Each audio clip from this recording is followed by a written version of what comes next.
Hello, welcome to the match reaction. Everton 3, Burnley 0 in the Carabao Cup. The Blues safely through to the quarter-final with what was very much a routine win at the end.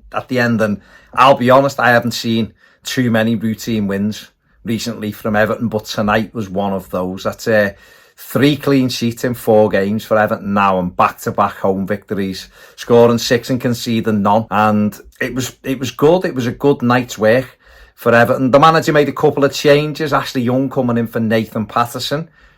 I wasn't convinced with that one, I'm not going to lie. And Onana coming in for the Claret and playing just off Dominic Calvert-Lewin. And before I get into the match reaction, I am a little bit, and I was a bit pissed off with goings on at Everton tonight before the game. I'm in the upper Bullens, and I got there 20 minutes before kickoff to be stood in a queue most of the way down Bullens Road with zero information from any stewards or police. The queue was split off, one way to Gladys Street and one way back up towards the park end, and it was crazy. I didn't get in and missed the first 7 or 8 minutes of the game, and apparently there'd been an update on the system, so virtual tickets weren't working.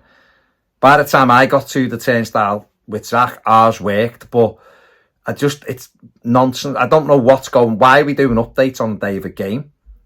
Why wasn't the police or the stewards there giving information out when you can see an issue? You know, personally, the game should have been delayed 10 minutes to get people in. I imagine most people were in around other areas of the ground, but it's unacceptable. The Bullens Road for a bit was mad, and yet there was nothing. People were just wandering in. Is this the right turnstile? And just crazy. I'm really, really annoyed tonight with that. That's got to be sorted. You'd often have these issues on cup games at Goodison. I don't know why. People have got tickets. I don't understand why it was. So get that sorted, because it's nonsense. That's the bad bit out the way. I'll even say something nice about the referee in a minute as well. Everton, from what I saw, so the first 7 or 8 minutes, so come back at me if we'd done something amazing in the first 7 minutes, but by the time we got into our seats, Everton were in control of the game. Burnley looked pretty enough tapping the ball around. The goalkeeper was mad. Some of his playing out from the back and then running backwards towards his goal and realising he wasn't actually in the goal and then sprinting towards the middle of the goal was hilarious. They played some nice football, but there was no threat from them whatsoever. And I know that wasn't Burnley's full team, I know that.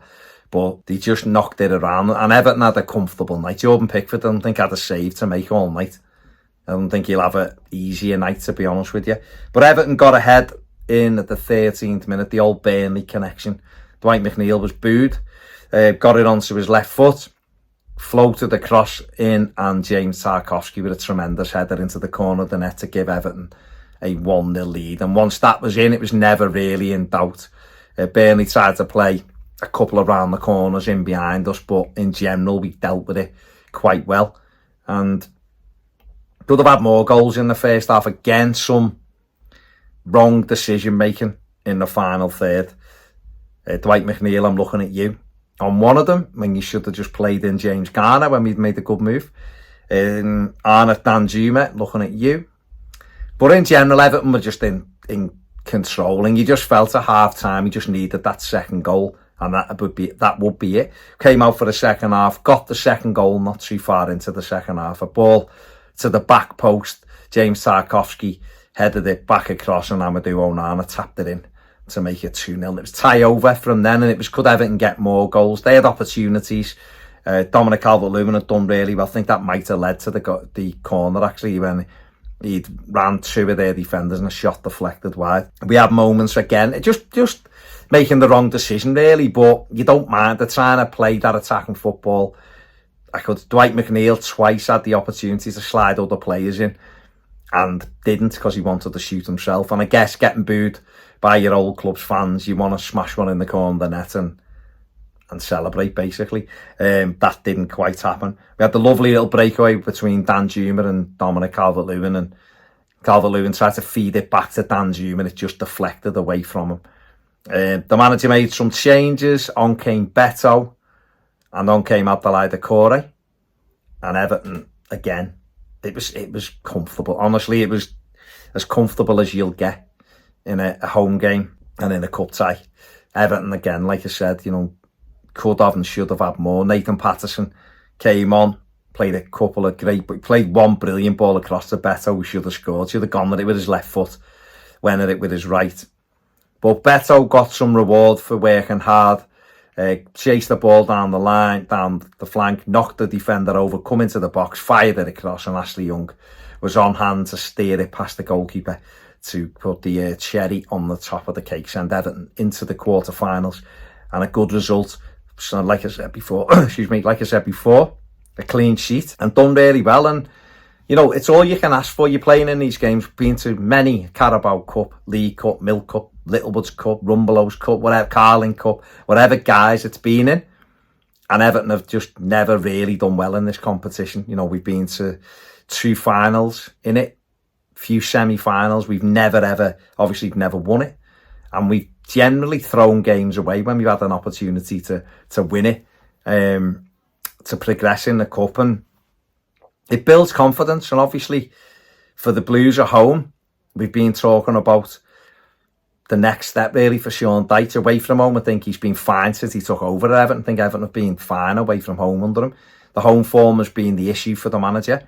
But the last 2 games, they've gone about the business really well. They've scored 6 goals and conceded none. And if we can get our home form going, then teams aren't going to relish coming to Goodison Park, and we can go there and be more relaxed. The fans were excellent tonight in terms of, you could just tell it was just a calm atmosphere that, you know, we were able to just enjoy the game. And it was such a novel feel. I mean, I'm sat with Zach, we're talking with 10 minutes left saying, this is great, isn't it? How comfortable is this? And that's what you want. I forgot that feeling of just sitting there and enjoying the game without the stress and the pressure of it. So many more of them, please, Everton. And I think if we can build that home form up, then who knows where they won't be in any trouble, put it that way. If Everton can continue and maybe build on this home form. It was a much changed Burnley side, I know that. I'm not sitting here thinking, oh, I'll tell you what, we can beat anyone. But confidence, winning games breeds confidence. Confidence means you go out and do your jobs properly. It means the crowd are calmer. It means the whole place feels better. Players will take more chances and can play. And we've got good competition for places now. And Everton have proved that tonight. And again, that the clean sheet will keep the back 4 ticking over. It'll please Jordan Pickford. He's not had anywhere near enough of them, but that's his 3rd in 4 games. It's Everton's 5th win in 7. So they're in a good place at the moment. We got a massive game at the weekend against Brighton at Goodison. Opportunity to really double down on this home form by beating them. They're a good side and they'll cause us way, way more problems than what Burnley caused us tonight. But why can't we beat them? They'll play, they'll be open. They'll have a lot of the ball and we can play on the counter, which is what we like. Really good result. The referee I thought was excellent. And I don't say that very often, and you can tell I must be in a good mood, but I thought the referee was excellent. That is it for me. Man of the match. Man of the match. I'll give it to Tarkowski for a goal and an assist. Onana did quite well. I'm going to say Dwight McNeil. I thought Dwight McNeil had the bit between his teeth all night. I thought he played really well tonight. Had an assist, and obviously had the corner, had the pre-assist, if you like. So Dwight McNeil is my man of the match tonight. Let me know what you think in the comment section below. Subscribe and give the video a thumbs up. Thank you very much. See you later.